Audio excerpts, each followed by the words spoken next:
Encore une fois, nous sommes ensemble par des moyens électroniques. Ce cadre est un défi à bien des égards, car nous ne sommes pas face à face dans nos églises ou dans différents lieux, mais Dieu nous guide.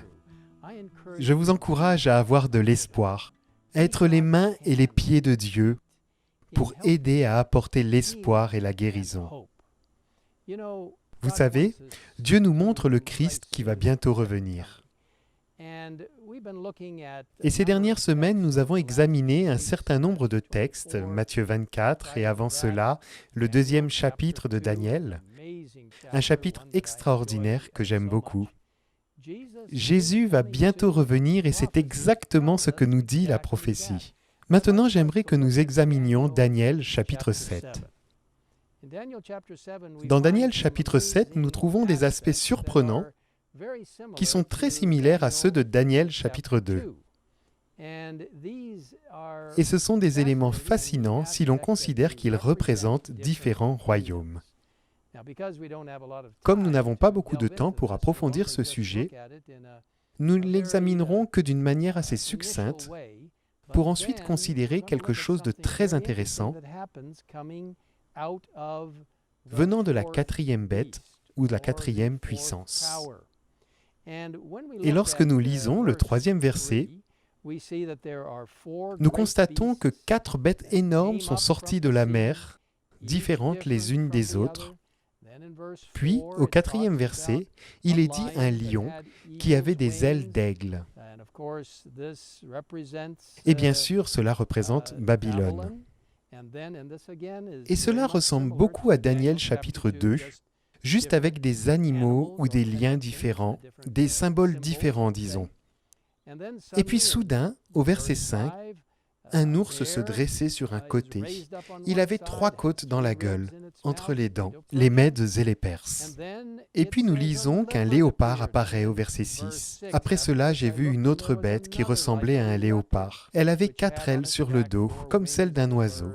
Cette bête avait 4 têtes et la domination lui a été donnée. Et cela représente bien sûr l'empire de la Grèce et la vitesse d'expansion et essentiellement les 4 généraux qui ont pris la relève après la mort d'Alexandre le Grand. Puis au verset 7, « Après cela, j'ai vu dans mes visions nocturnes une 4e bête redoutable, terrible et extraordinairement puissante. Elle avait de grandes dents en fer. Elle mangeait, brisait et piétinait ce qui restait. Elle était différente de toutes les bêtes précédentes et avait 10 cornes. » Cette bête représente l'Empire romain qui finit par se désintégrer en 10 royaumes. Et le verset 8 est fascinant. Regardons-le rapidement. Je regardais la corne et j'ai vu une autre petite corne sortir du milieu d'elle.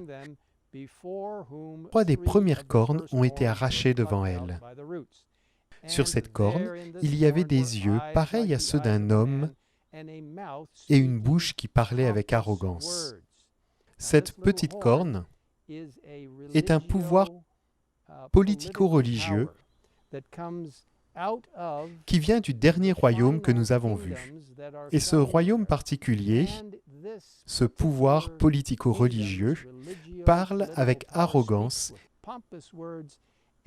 et essaie de changer les temps et la loi. Et bien sûr, le chapitre 8 de Daniel approfondit le sujet. Je veux vous dire qu'il y a une grande tentative de changer la loi de Dieu. Et elle a déjà été changée, mais pas en réalité, car nous pouvons encore observer le 7e jour du sabbat. C'est le sceau de Dieu, sa connexion spéciale, sa compréhension pour nous qu'il est le Créateur, qu'il a l'autorité. Je veux vous dire que Dieu finira par l'emporter et que cette petite corne ne gagnera pas, parce que Dieu a le contrôle des choses. Je voudrais vous lire un passage très intéressant de la Tragédie des siècles, page 635. Quand la réforme du jour du repos et le retour au 4e commandement se propageront, le rejet de la loi deviendra quasiment universel. Le 4e commandement, bien sûr, concerne l'observation et le souvenir du 7e jour du sabbat par la puissance de Dieu. Les enseignements des conducteurs religieux ont ouvert la porte à l'incrédulité, au spiritisme et au mépris de la loi de Dieu. C'est sur eux que repose la responsabilité de l'iniquité qui règne dans la chrétienté. Chers amis, alors que nous traversons des temps très difficiles, prenez courage. Soyez les mains et les pieds du Christ et apportez la guérison et l'espoir. En indiquant aux personnes le message des 3 anges d'Apocalypse 14 et du 4e ange d'Apocalypse 18, tous liés à Daniel 7 et Daniel 8. Dieu vaincra, Jésus revient bientôt.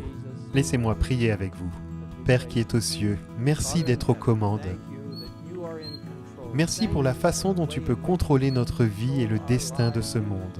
Merci pour le message des 3 anges. Merci pour les prophéties qui nous ont été données pour nous aider à comprendre que même si des jours difficiles nous attendent, tu vaincras et que ton précieux 7e jour du sabbat, le sceau de Dieu, finira par triompher.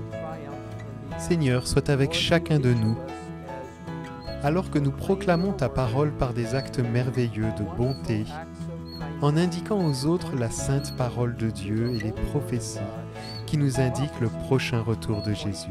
Nous te demandons toutes ces choses au nom du Christ. Amen. In Christ's name, amen.